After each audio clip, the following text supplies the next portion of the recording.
This indie band is not dodging the allegation.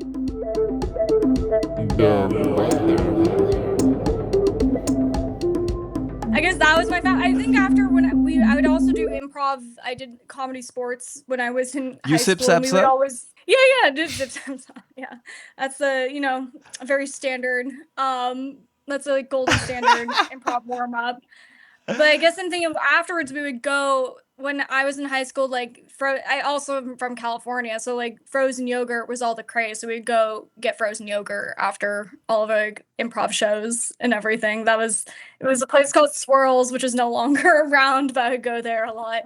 Instead of going to the diner to drink black coffee and sing show tunes, you went to Froyo to hang out? Although I will say we also would sometimes go to Denny's, although I was not as big of a fan. I would rather go, which we'd go to In-N-Out, which if you're from like California, you'll go there. But yeah, I'd say In-N-Out, Swirls, or Denny's would be where we go. And then also we'd used to go to Soup Plantation or Sweet Tomatoes, depending on where you're from, which is also not around anymore. And just like it's a buffet, so we just like would hang out and just grab stuff from the buffet and stay probably way too long, but we were teenagers and like could afford to do that. And that was our hangout space. Oh, well, teenagers get hungry. They're such a devouring bunch. And hello, listener. I am AP, your dove today. And today I'm sitting with someone. I'm talking with someone, a movie lover, a cinephile, an actor, maybe an improv head, someone who sees you and says, "Why aren't you sitting next to me chit chatting about romantic 90 Hong Kong movies? Why are you doing that?"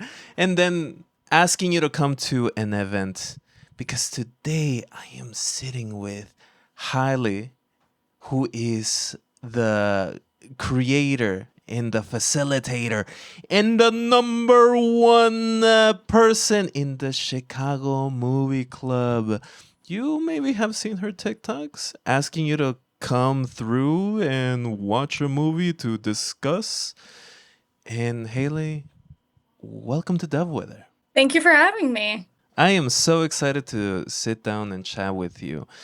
Because we're gonna talk about hunger. We're gonna talk Yeah. about a movie Yeah. where a young evil bisexual is hungry for what?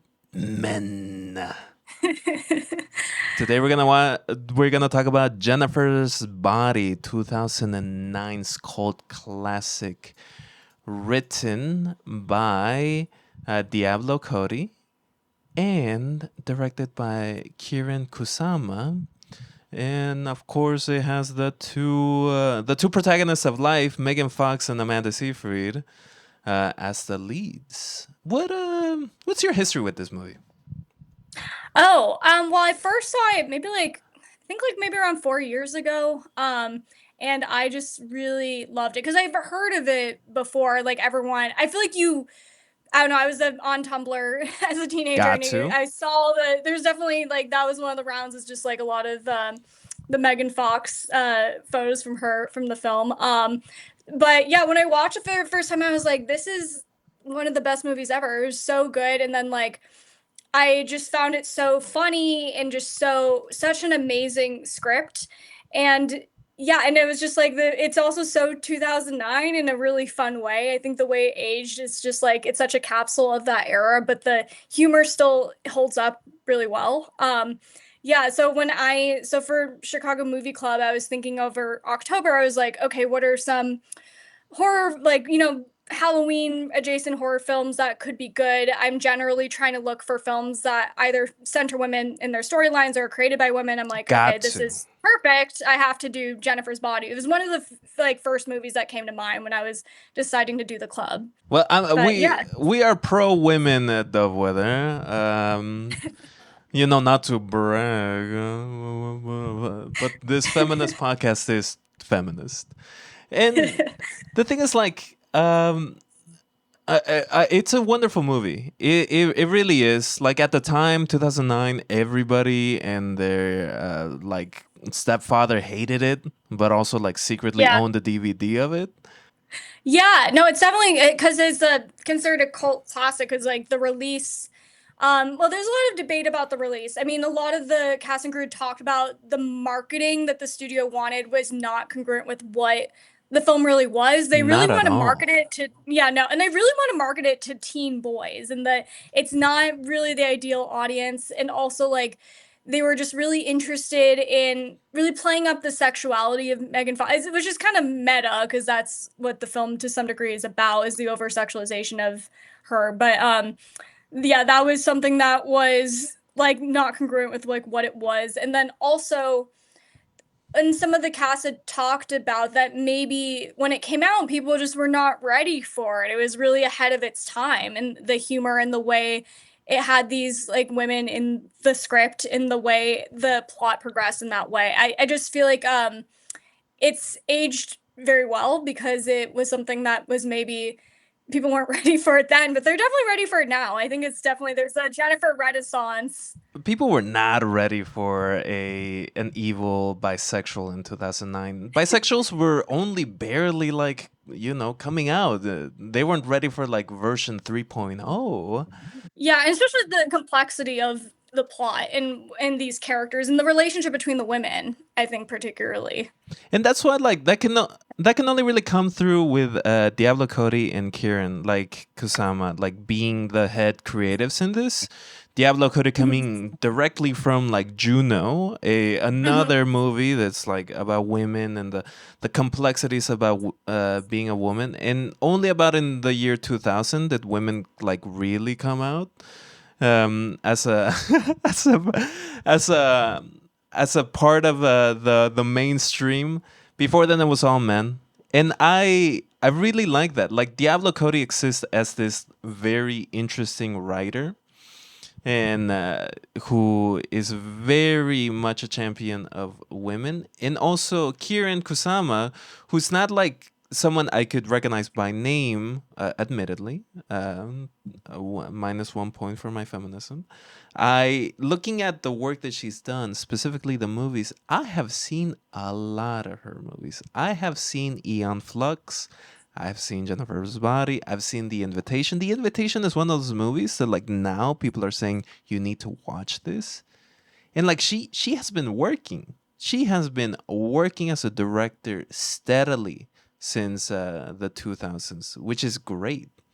Yeah, and I think the creative team like behind this project is just so good. Like everyone also I think like understood, even though the marketing didn't understand, everyone on set like understood what they were doing and were having a lot of fun. And I think with the vision was so strong and you can feel that watching it, just what they're going for and how they really just went for it. And in general with like Diablo Cody, I just like love the wit and humor of all of her scripts because all of them like can be so different, but they always have that underlying wit. And with Jennifer's Body, it was kind of the after Juno, it was like the passion project that she was allowed given permission to work on because of the success of Juno and like letting herself get into this like weirder territory in that way. And she did it. She did it. Yeah.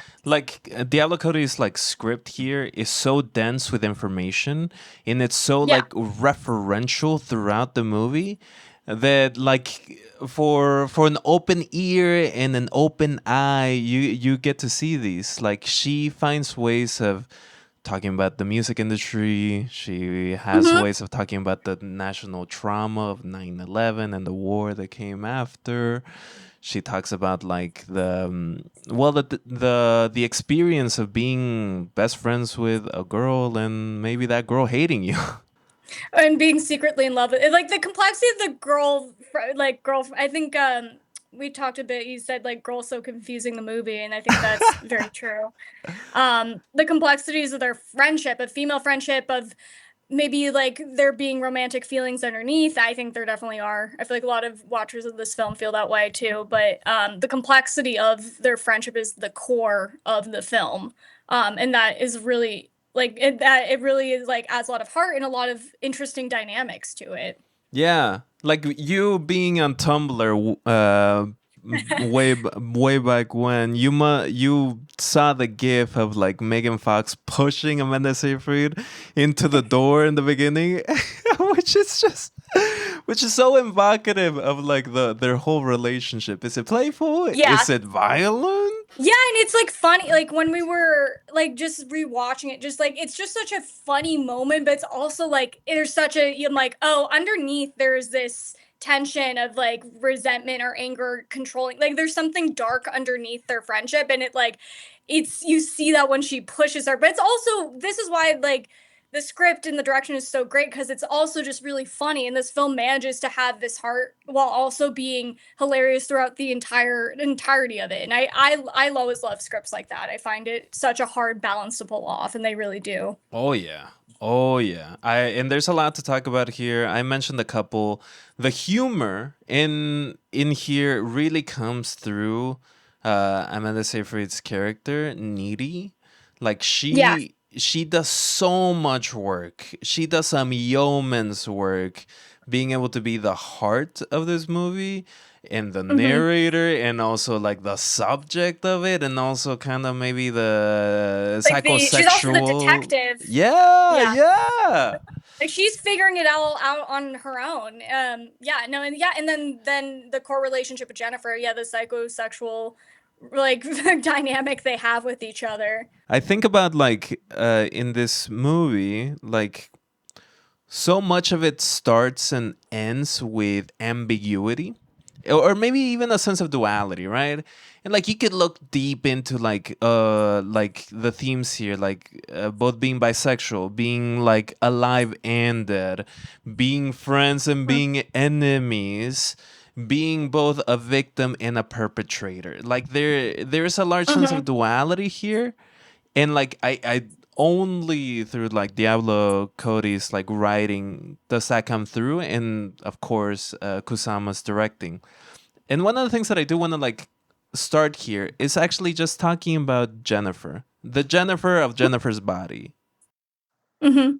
Jennifer's like, look, we have a little in this show. We have a tradition about talking about vampires. Technically, she's not a vampire. She's a succubus. Whatever, whatever, whatever. What's the difference here? Tomatoes, tomatoes, yeah.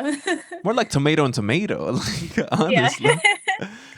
And like I wanna talk about this. Like what is Jennifer? Why is she this like vampire demon? Like and what does that represent? And I think the first one to really mention here is queerness. Mhm. And because well, of course, being a a queer character being portrayed as demonic or othered is a long story in cinema. But Mhm. one of the things that I get at here is I like, and something that happens throughout this movie is an inversion of that, because vampirism here, sure, Jennifer's going around killing people, yeah, but she's also like she gains a level of confidence. She also like level gains a level of like strength that was like denied to her. Yeah. And there's also this idea that like her vampirism is kind of her denying the social expectation of her as a woman, as a young woman, how she should be, how she should act, in both in the heteronormative way and also kind of the queer way. She she gets to be both. She gets to be a sexual object and be sexualized, but the vampirism ultimately gives her power. Yeah.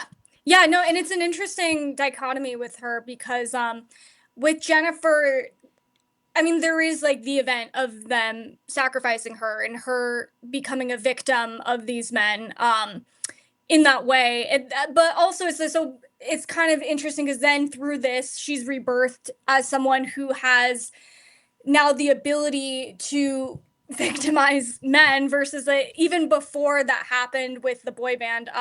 You there's like little things she would say where you're like, okay, I think that she had some trauma with men prior to, like she's definitely was like sexualized, she's very sexualized. That was something like established where you can already argue like that is kind of starting I'm trying to think how to say it, phrase this, but just like her maybe a feeling of loss of power because like well she kind of feels like she knows her sexuality holds power over men, but also she knows that it is dehumanizing in that way as well. And I think she is aware of that. So when she has this ability now to literally like consume men, to hold this insane amount of power over them, I think she does find that very empowering at first, but I think throughout the film you see it's this there's an emptiness to it because it's also not really in her control. Like she doesn't really she's forced to do this to maintain her health and her beauty, to keep doing this, and now she's out of control in that way because she's stuck in this vicious cycle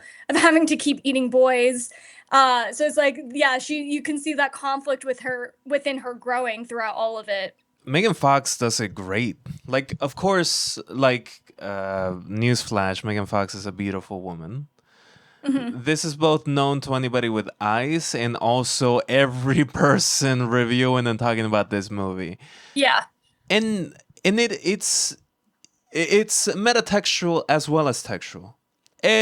So many people put this outsized sexualization to Megan Fox. The Transformers franchise being one of them, right?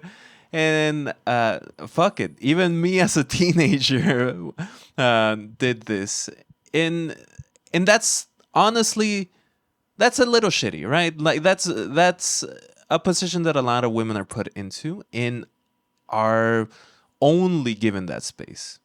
And in the movie, Megan Fox plays Jenifer, who is textually sexualized to the point where she is being abused in one way or another.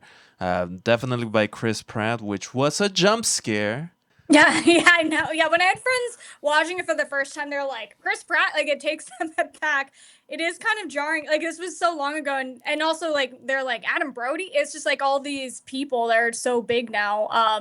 It's just very jarring. And it just shows like Saying that. the like Megan Fox was like acting circles around Chris Pratt, and like Chris Yeah, Pratt in his one scene, yeah. has like And I think doesn't he play a cop or something? yeah, he plays a cadet, not even a cop. He plays a Oh yeah, the cadet. Yeah, yeah, the cadet. which only Yeah, and takes also like 3 months to finish. and I think with the two, like, yeah, that, yeah, no, it's like it's a throwaway line that like Jenifer says as a joke, but she is like talks about how like they did anal and she didn't like it. So it's like, okay, like there's definitely like weird stuff going on with how men are treating her sexually, and like she acts like she's in control of it all the time, but you could tell like deep down like there's like she said it hurt, like she didn't express enjoyment of it, so you can kind of read between the lines with maybe her relationship she's been having sexually to men even prior to the becoming a demon, and how that affects maybe her points of view and why she goes after boys in that way, and like finds at first a certain like joy and empowerment from it. And I do like how like Jennifer is just this vampire that does hold all these different like complex like approaches to what it means to be a vampire, even like the weaponized sexuality of like for example in like Interview with the Vampire, so much of that is that, of course, going back to like Nosferatu and also Dracula. Shout out to Dracula, and and I like this inversion where she finds some sense of power, some sense of like autonomy that was denied to her by both the audiences at the time, the reviewers, the directors that were Yeah. hiring Megan Fox. She finds an autonomy to say, "Nah, this is for me." Yeah, and if you listen, I think not Jennifer, I think that Megan Fox has said in interviews that Jennifer's Body was her favorite film she's ever worked on. I'm pretty sure she said that at one point. You can see why. I think, like, I mean, her being hot is a part of the plot, but it's like there's so much depth to the character, and like it really analyzes it beyond like a surface level. And her acting is really something spectacular. Like, she has to do these, also she uses such funny random lines throughout the entire thing that you take a sec, you're like, what did she just say? But it's hilarious. Like, this Jenifer has this way of speaking that's really unique, and so there's like this comedic element, there's the horror element that she's also handling really well, and then there's these like really vulnerable emotional moments where like you can see the toll that it's taking on her, the love she has for Needy and how her relationship with her also pains her in a lot of ways.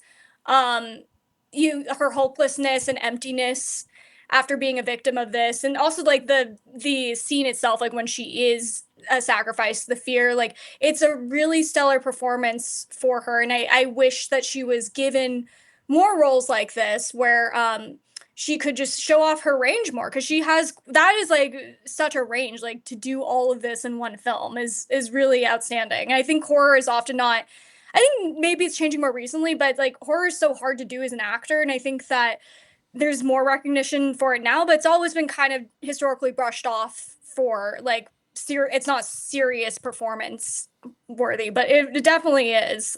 It feels like only really this year that that kind of moniker of horror, or even like B movie horror is Mhm. is being challenged, not just Yeah. through conversation of people like us, but also the larger industry. I mean, we're living in a post Sinners getting Yeah. 16 Oscar nominations, the highest of any movie ever. And you could say it's not horror, I guess, like it like defies genre, but like it very much sits in the horror tradition. Yeah, definitely. And vampires as well. My shit. Yeah. Yeah, like so like I like Jenifer. I like her portrayal. I like her acting done by Megan Fox. And like I also want to like come in to say that there is a depth to the creative side of all this that like Hmm. shows honestly how foolish the people in 2009 talking about this and reviewing it, or how like Hmm. reversed in thought they were, because throughout this movie like Megan Fox is sexualized, right? Then there are also moments where she's a little bummy, you know, she's a little like she's without makeup, she doesn't look as Yeah. good as she normally In does. her words, I'm like, ugh, I'm like the regular girls. And like that just hits on the same theme of like where is she in this like cycle that she's in, and also like what is she like, what how does she think about herself? And I think that's like there's like this illusion she has at the beginning that her sexuality is her power, which I mean, like there is like sexuality always like has power dynamics involved, but I think that she feels really tied to that identity as the source of power for her. So when she isn't like hot, perceived as hot to herself, which is funny too, because like no one really acts that like with needy Mm-hmm. notices, but the other boys are she's still getting asked on dates and like hooking up with Needy's boyfriend. So it doesn't really actually like affect the way men are interacting with her at this point, but she feels that, and you could tell that it's really devastating for her. And then also the feeling that okay, to get this back, she has to continue to eat boys, and I think you could tell that's weighing on her that she's stuck in this cycle. I think at the beginning, towards it too, because like she does the initial kill after she's turned and she is the boy walking home, like she does that.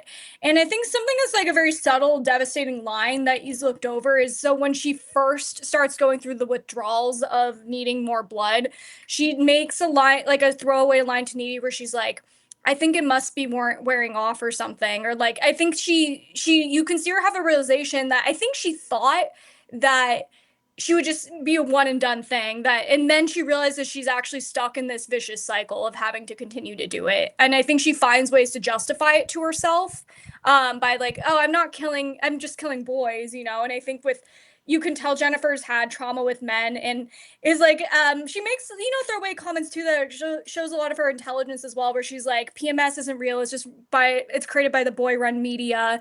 Like she has a level of self-awareness to herself, and then also like maybe how the negative ways men have treated her, I think she is aware of it, and I think she at first feels like this is her gaining power back, but then it's just she really doesn't have control over it at all because she has to maintain it to live, and that's not her choice at the end of the day, and that was put on her via the sacrifice. It wasn't her choice to become this. I mean, this that so much of what you're saying here like shows the complexity of what goes into both writing this and portraying this character. Mhm. Including like this vampirism here also can include the beauty standard. Like Yeah. uh, Jennifer, as a young woman, feels the pressure of looking one way, either through social pressure or like pressure from cultural pressure or her own like classmates. And Yeah, status being the snowflake queen, that was a big deal to her.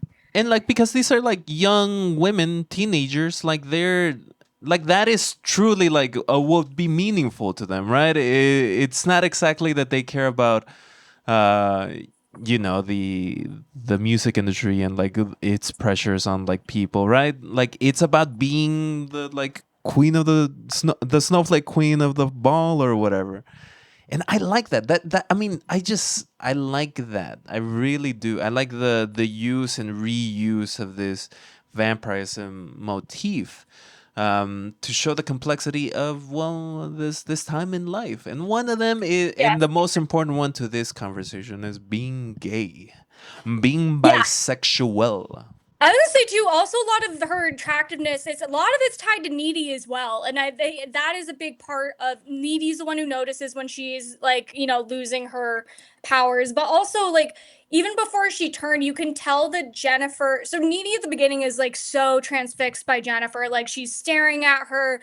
Jenifer's like in slow motion, doing her twirling, and she's like, how could like everyone's confused why a babe like Jenifer could be with someone like me, and then her friends like you guys are lesbi gay for Which each other. I is think a great line. I think that it's such a line. great line. There's so many insane lines. It's so funny. It's like who even think? Well, Diablo Cody thinks of it. That's who thinks of it. But yeah, but Jenifer is aware of this dynamic where I think, and she likes having Needy feel like that she's like not as hot as her, and like has this like, in that Jennifer's cooler and hotter. Like Jennifer is aware that Needy sees her this way and like wants to Yeah. maintain that, and like have, because she wants to control Needy as much as she can, in their dynamic. So I think that her power, and also when Needy starts getting on her after she's turned and Yeah. trying to investigate her to distract her, she starts making out with her. So she uses her sexuality not even towards just boys, it's for everybody to be able to try to control, keep herself in power and control. Because yeah, she does that with Needy, and for a while it does shut Needy up for at least a few minutes, I guess, throughout that scene. Well, I mean, raise your hand if someone beautiful kissing you doesn't slow you down, okay? They may be eating your classmates, but it's all in the details. They're just boys. I think about Needy in like in relation to Jennifer, and I have to say that like Needy is admittedly a way less interesting to me character to me than Jennifer, just because well Needy has to play this a more of a straight role. She has to be She's reacting. like our uh Our avatar, I guess. Like stand-in. I mean, yeah, our stand-in. Like I mean, she definitely has distinct personality quirks and like things as well. But yeah, but like we're following. It's Needy's journey. Needy is our narrator, and maybe she's not the most reliable at times, but we are following the story through her. She is the one telling us, so we're seeing everything through her eyes. Yeah, this girl is making some choices where I'm like if I was there, that wouldn't happen. Like well, one of the ones that I think of is her immediately reading a bunch of things in the library to be as if like some school library has enough like occult material to like diagnose a demonic possession. But like I wouldn't have done that. You know what I would have done? I would have just left. I would have been like, I'm done. This Just place is bounce. not for me. I the moment like I saw my friend bloodied up, spit black bile onto my kitchen, I'm like, I'm gonna ask them if they're okay. If they're a little sus, I'm out. I'm sorry, but I'm gone. Yeah, I know. I get. Well, I will say Jennifer does gaslight Needy quite a bit because Needy goes to her. Then the next morning, Jennifer is like, "I don't know what your problem is. Like, you need a manicure." Like, she just is like. So I think like Needy is like, "Am I going insane?" And she has to kind of come to this um realization that Jennifer is what she is. But yeah, I don't know. I don't know why I do this. It's hard for me to imagine those circumstances. Like for myself, I don't know how different I'd ask. I also say she is in high school. She would have to. Maybe it's a little bit harder to head out. Like she'd have to. She's a minor Oh at yeah. this point. No, I get that. I get that. They're, they're needy also represents the more like down to earth stuff. Yeah. And I do think about like how that is presented in this movie. Like she's clearly not as like, like her family's not as moneyed up as Jennifer's. She has a worse phone. She has a worse computer. Her in one of the scenes, like the mom wakes up at 4 p.m. And also the mom has been like buying scratch offs and leaving them around the living room. And so like she is clearly all there's also clearly this like class dynamic and stigma within needy. So like this girl is getting it both ways. She's gay and maybe not doesn't know it yet, and she's broke. Yeah, and I think also and it adds to the dynamic. So she really feels at the beginning, like there's this understanding the way this friendship works practically between Needy and Jenifer is that this illusion that Jenifer is cooler and hotter and better and Needy needs her to teach her and guide her through this world and Mm. that she's lucky to have Jenifer in her life. Like this is how their dynamic is able to work the way it does. In reality, actually like Jenifer needs Needy more. And it's why it's kind of ironic her name's Needy because Jenifer doesn't really have anyone outside of Needy. You can see, and Needy has her boyfriend. Needy has more like kind of like she's kind of talks to other people more than Jennifer. I don't know. It's hard to tell fully because like we do see Jenifer like post transformation, but it seems like Needy gets along with people more at school, or like talks to other people more than Jenifer. Jenifer's really only talking to Needy or boys that she's trying to either sleep with or eat. Like she doesn't seem to have very strong relationships. No. Outside of anything. And Chip is like, I mean, we could go on about debating about Chip, but Chip is a significant relationship and support at times for Needy throughout the film. Chip is the best presentation of masculinity in this movie, and he is still well below 6 feet on performance. Yeah, I know. I was like, you really like that's Chip. I think honestly, like I'm very disappointed because I'm like, bro, like she literally warned you that Jenifer is who she is, and also you didn't even like Jenifer, and you still like went for it. But I'm like, I guess he does save Needy by putting the pole through Jenifer, so I'm like, okay, I'll give you that. But he is very frustrating that way because he should know better. But yeah, but I think Jenifer actually needs Needy more than Needy needs her. And that's why, and at the 100%. end of the day, Needy is the one who makes the choice to metaphorically and literally end their friendship. Oh That yeah. was up to her. Ending a friendship via box cutter. I do not recommend. I do not. You could send a text message. You could send an email. Send a carrier pigeon. You can end the friendship in a nicer Send a way. cameo. Yeah, get an actor from Breaking Bad to say, Yeah, Jennifer, I say am it's no Smoke. longer your friend. I also think that Needy represents this more of the class side of things, because like she has less money. Like clearly she's Yeah. broke. Her family's broke. Mom's a single mom by the looks of it, Yeah. and through this like dynamic of Jennifer having a more affluent background and Needy not having one, I think there is some like commentary on the way that things are presented here. This movie in Diablo Cody, and Diablo Cody is like very smart in the way that she presents this.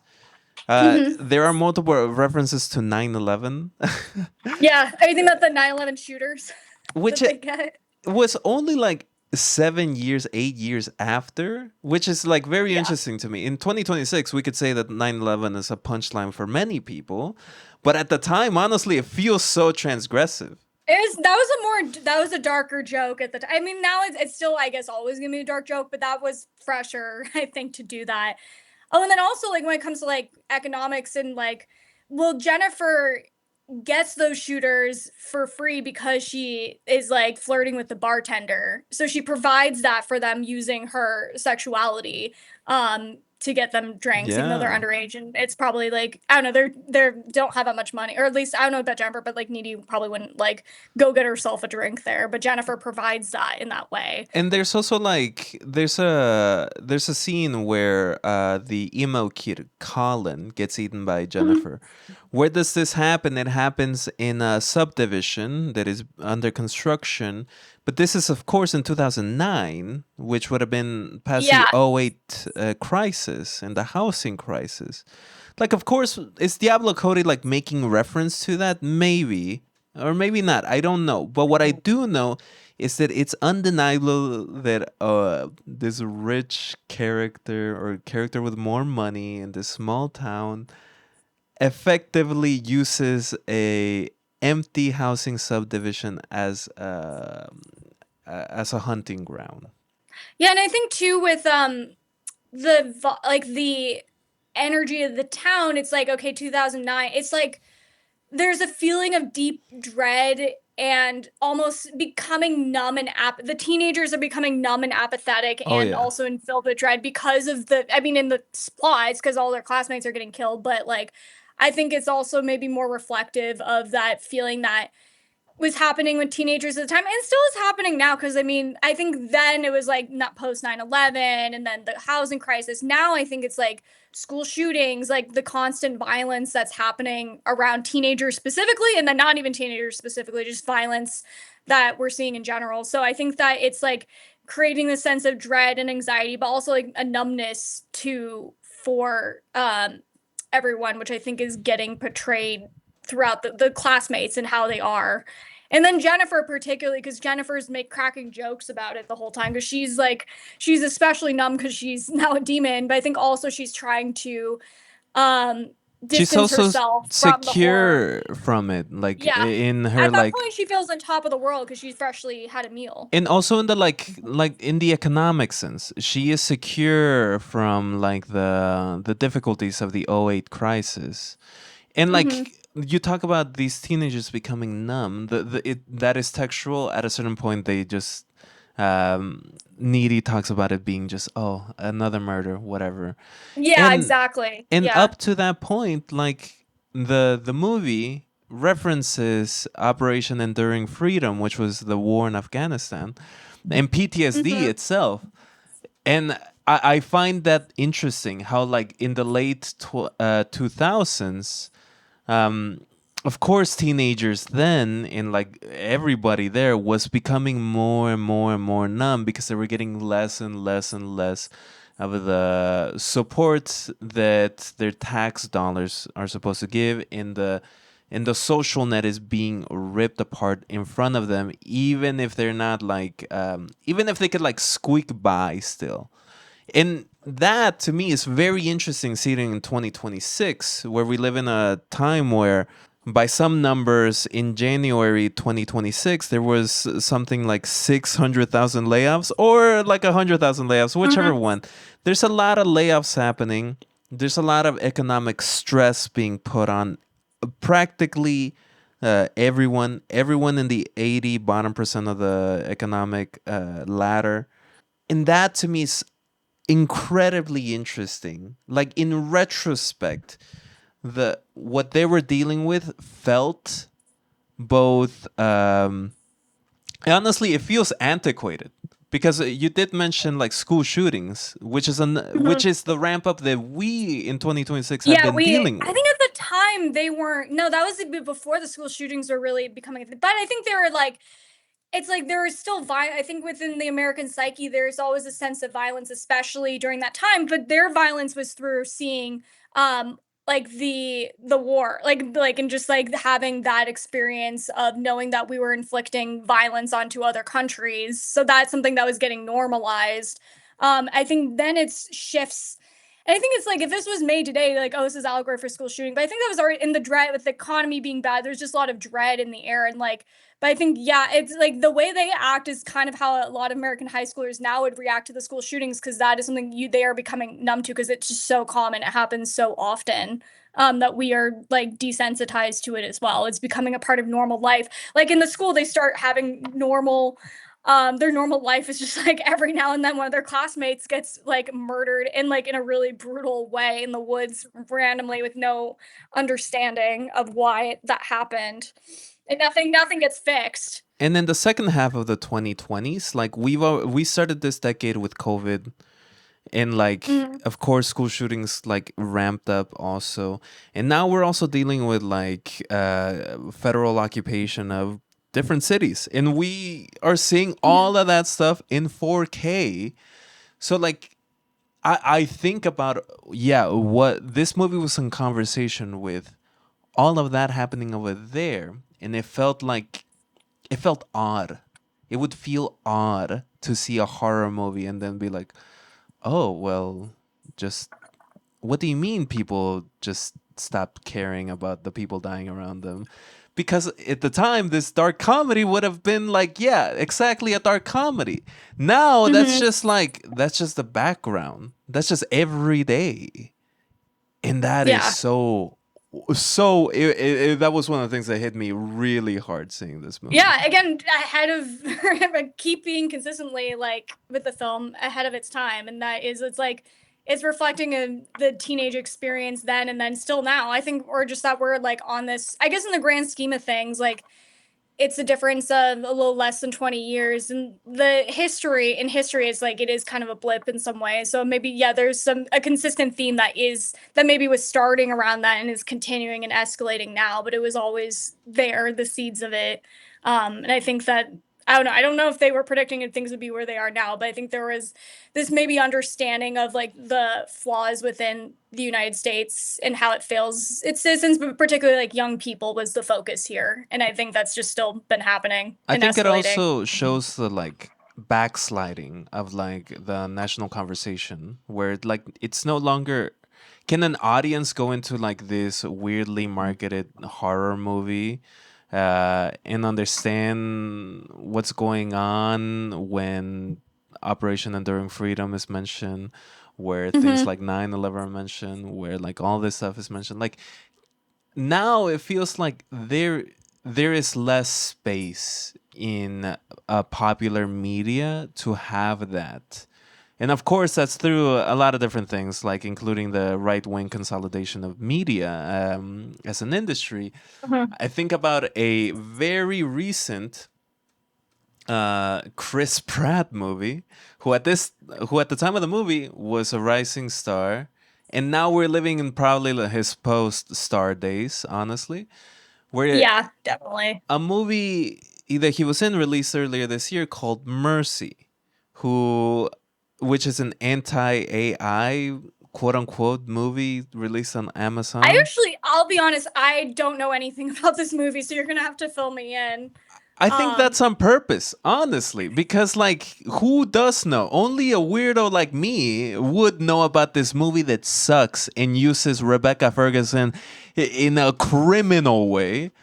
And I see that like there is no, I only watched a handful of minutes of it. Like I know that there's no real intellectual conversation or even the gesture to one within that movie, and that sucks. That sucks. yeah, I think it's like I think what's why this movie ages well is like there's a lot of interesting conversations that happen and just continue to happen. Like it was interesting then, it's interesting now, and it's like it's hard watching a movie where like this is supposed to be for now, and if I don't know, I haven't seen it, but the way you're describing it's like not interesting, and it's supposed to be for right now, and it's supposed to be commentary now. So then you can imagine like yeah, just like the it wouldn't be as like engaging of an experience in that way, or make you think about things off of what Yeah. you're saying. I One of the things that I want to talk about here is music. The Yeah. music is an important part of this movie. It is incredibly musical. What do you think of the Yeah. music in the movie? I mean, it's so fun. I mean, the music is so fun because it really is of the era, and also the idea of like the demonic boy band sacrificing Jenifer for indie boy band pop fame is awesome. Like it's such a like his speech to her is so it's so dark, but it's also just so funny. He's like, do you know how hard it is to make it? And like it's just such like an interesting commentary, um, on like fame and stardom, and also the way like the town reacts to this band and the idea that they're the saviors of the fire, which they actually said in the first place. But and just Needy being so done with everyone worshiping them and Jenifer's worship of them causing all the events to happen. I mean, Jenifer goes because she is excited to see a cool hot guy from like a big city, and like then he like chooses her and it makes her feel really special, and like I think she just really, and I think there's a shot I really love where she's squeezing Needy's hand, and then I think as soon as he makes contact with Jenifer, she lets go of Needy and just like puts all of her attention towards him. And I think that's like overall, I think she deeply loves Needy, and I think that that's who she's in love with. But she is constantly seeking validation from men, and like that particular, I guess Adam Brody was going to be the perfect storm, because like he's like everything she would want validation from, like this hot, cool older guy who's in a band from a cool state. Because I think Jenifer does talk disparagingly about where they're from. Like she wants I think her as a character, you could tell she would want after college to maybe like, or after high school, to move to a city and be where like cool people are and like hip things are happening. I get that sense from her. So She wants to move to Chicago. Oh yeah, did she say this takes place in Minnesota. Yeah. So like, yeah, where is she gonna go? Probably like she's gonna Chicago. Yeah, probably. I mean, I don't blame her. I moved here, so but I guess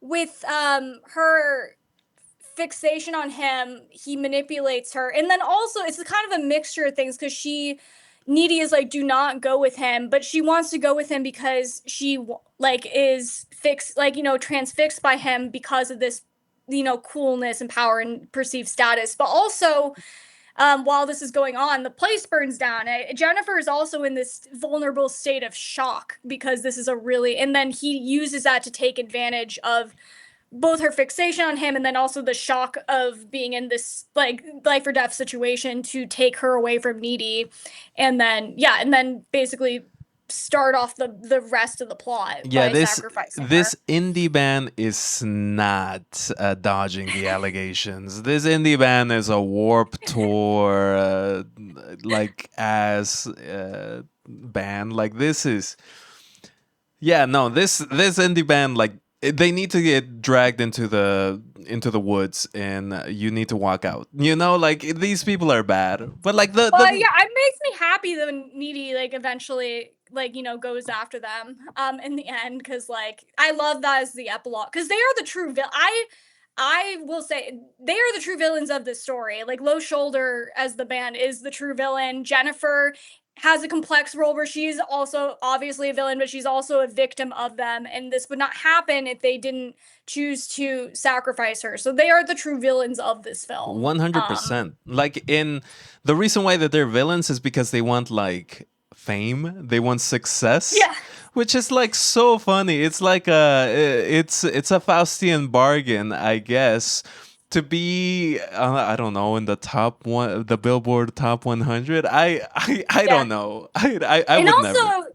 To get there, they are using a female fan, like a teenage. They're literally using a teenage girl to get themselves to where they want to be, using Jenifer. But I think it's also like I don't know. A lot of these bands are created because of the female fan bases, which are always disregarded as not serious or like, you know, but then eventually like they'll hit a certain threshold, but it's always like the teenage girls that push them there. I think that's part of it. And also like there's a lot of debate about the scene where they sacrifice her, where some people feel it's like a metaphor for an assault, which is kind of tough because Jenifer starts expressing fear that they're going to assault her. And then, I mean, what they do is like sacrifice her, but there's this idea that was in a metaphorical sense, that was an assault, and then her being transformed and changed after, and her having all these negative emotions, and the way she starts affecting other people is a result of this trauma.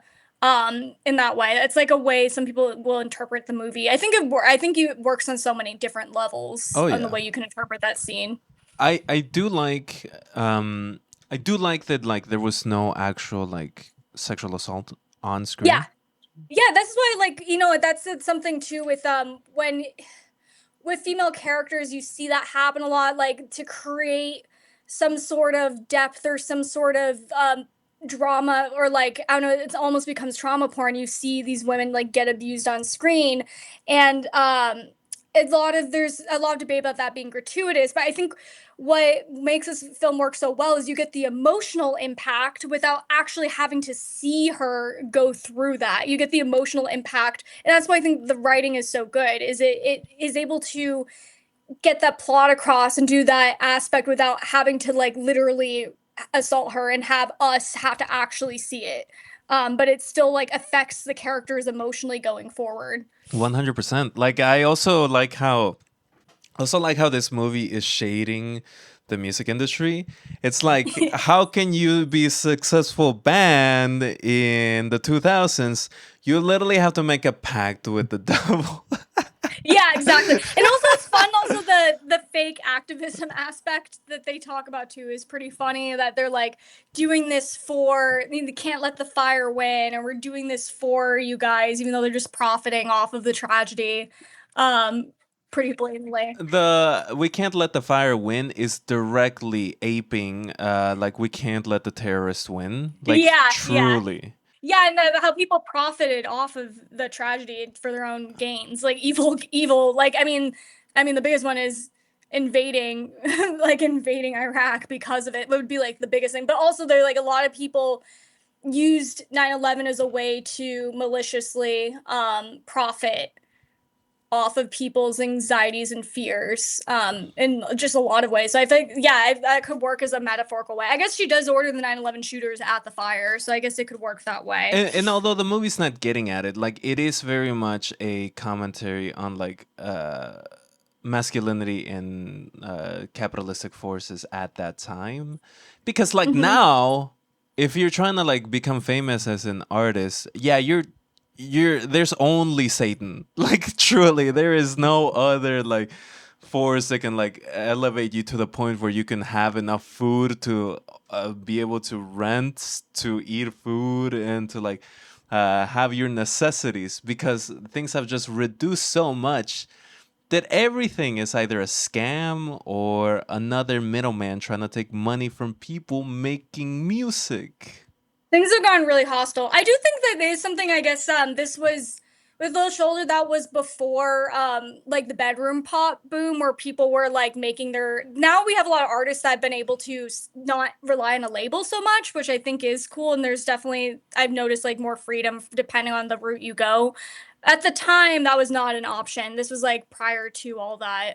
From my understanding, maybe there's like someone who's more into music history where I'm wrong, but I think with them, they would have to make it really big. But also they were gonna, yeah. I mean, also they're an evil boy band. They're gonna do what they need to do. It's just very funny. It's like another example of how like this movie knows what it's saying and where it exists. Because he said it's very Yeah. much of the time. Like I was looking at the like track listing, because that's very much present here. And like as a person that lived through 2009 and 2010 and a little bit after, there's some songs that I knew at the time and listened at the time. "Kiss with a Fist" by Florence and the Machine, love that. Florence and the Machine, just love them in total. Hmm.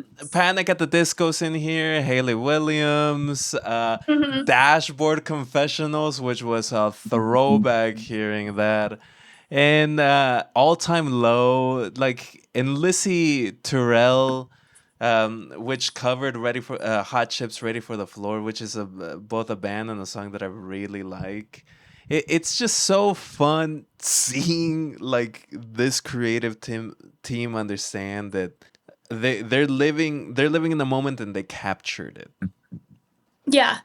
Yeah, no, I feel like they really captured this moment, and I think that's a lot of the fun of this movie. It really is of that moment. And I also love all the costuming as well.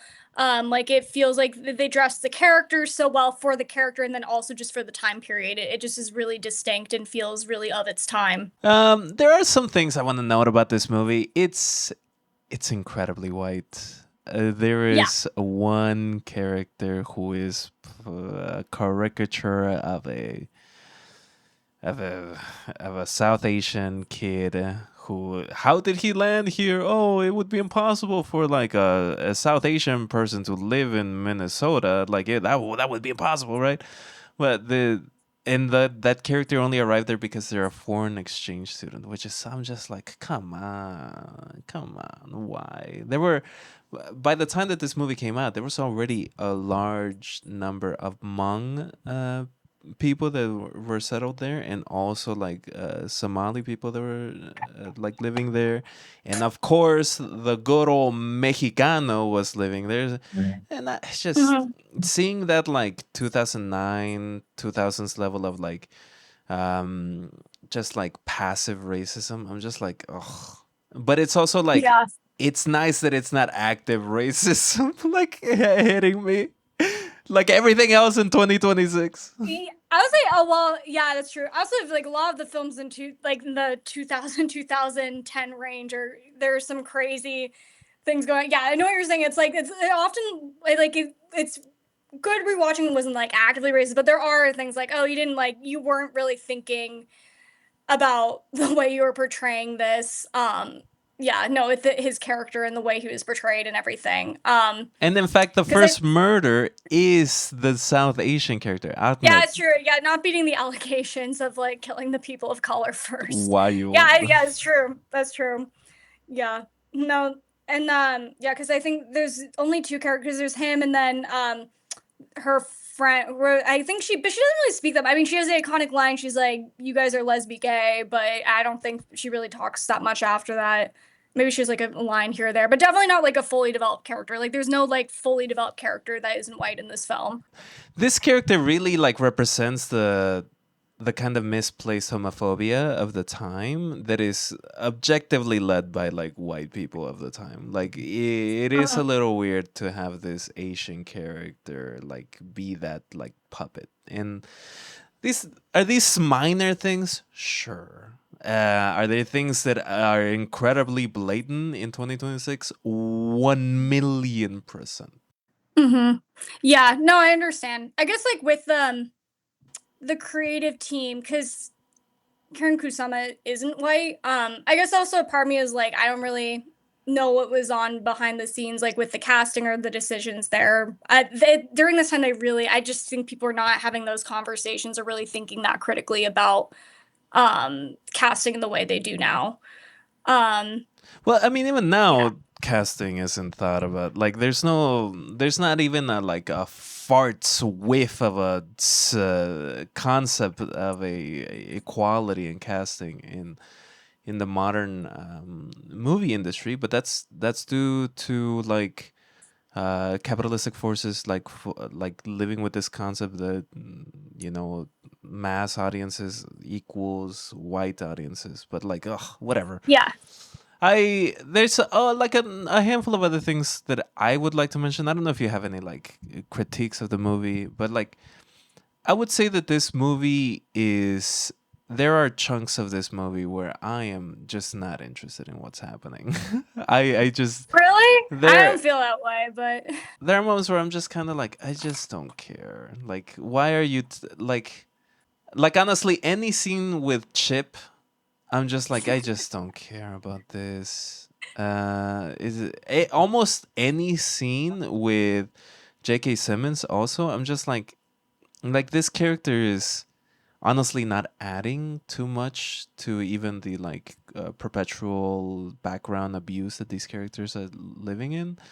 I just even even Chris Pratt. Like Chris Pratt is only there to like represent himself as an asshole, which he does great at.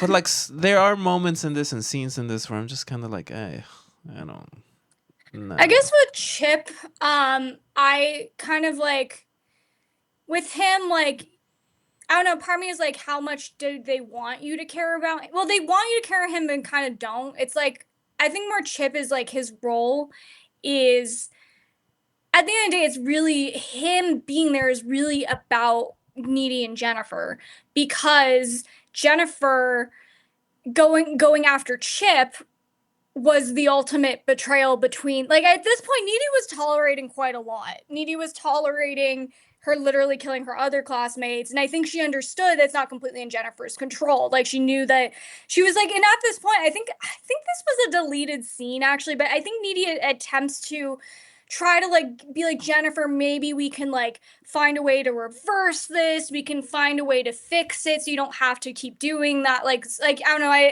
which now looking back, I'm like, I don't think that was ever going to happen. But Needy was like attempting to really try to figure this out because she really wanted Jenifer to be okay and like and stop everything from happening. But I think with Chip, that was like a really big turn because as she said, you could have anyone, and this is like metaphorically, it's like, okay, Jenifer, if she, I guess she literally does this too, that's Needy's boyfriend, and Jenifer went to go hook up with her best friend's boyfriend. In this way, it's like eating him, also hooking up, so it's like kind of double whammy. But with the two, so like, because Nitty's like, you could have anyone you want, you go after Chip, and that is like a betrayal because that's her boyfriend, and that's like, it's almost like they're kind of fighting over a toy. Like Chip is kind of this play in between, because she literally says like, you would always steal my toys and like and the sandbox, like you were never a good friend. So this was like more just that, and I think from Jenifer's perspective,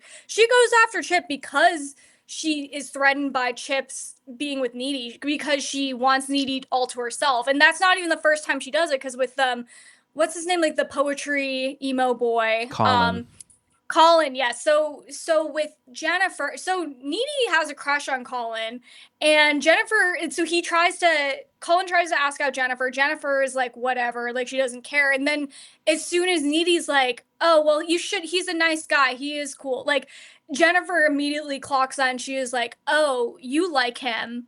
Cool. So I'm going to go after this now and I'm going to take him out. And so it's like, it's like she was trying to remove him because Needy, or possess him in some way sexually, and like literally eating him because Needy expressed interest. And then so Chip, she was going to go after him to control Needy, and then also to remove another obstacle because she wants to be with Needy and have Needy all to herself.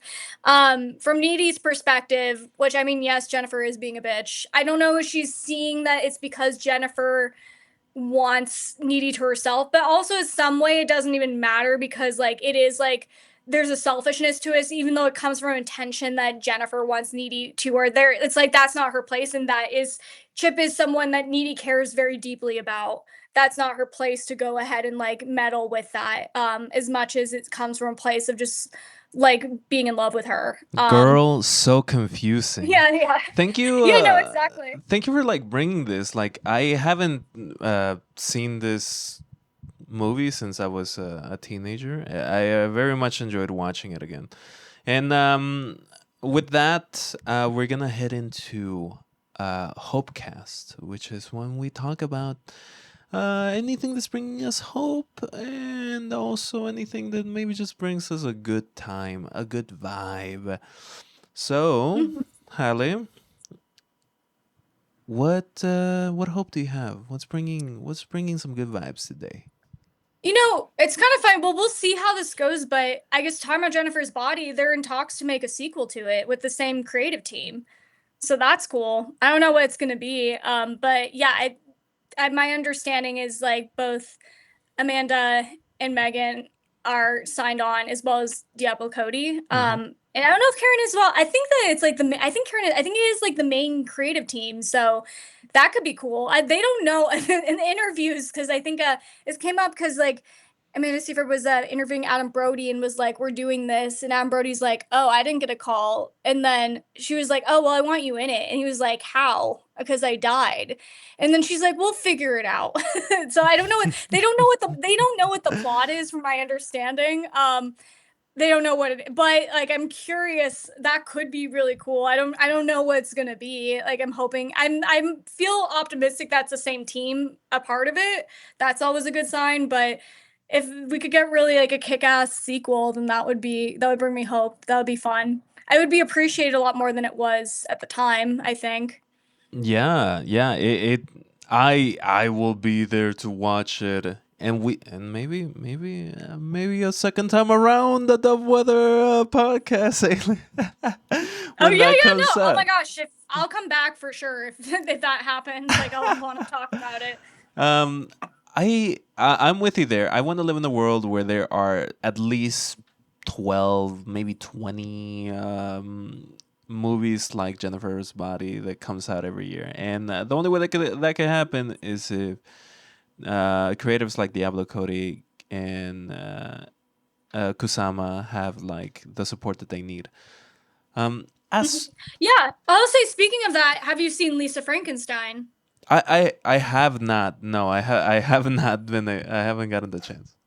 You gotta see if you want something like this. It exists. It's also Diablo Cody. It exists within the same world. It's awesome. It's a really great film. If you like Jennifer's Body, I think you're really gonna love it. I'll add it to the list. Because I liked Juno when it came out. When I was a kid, I watched a teenager. Jennifer the Spotty, same thing. Diablo Cody Yeah. just works as this creative force. I want to. I would say that like what's bringing me like some good vibes these days Mhm. is well, we're in award season. Award season is Mhm. swinging. I really liked Yeah. that Bad Bunny won Album of the Year Yeah. for a Yeah. Spanish language album. I think that's very cool. And also, he did it in the weekend before his Super Bowl Super show, Bowl. Yeah. which is like so cool. And in the Grammys and every other like award season this year, there has been so many people calling for like big change. People saying "fuck guys," people Yeah. saying that like we need a revolution. Even it's very nice to see. I'm a little skeptical on like how much like fame and famous people's endorsement of change is for the movement. But what I do know is that I like to see it. When you have a big Yeah. microphone, you use that microphone to say, "Yeah, we need change."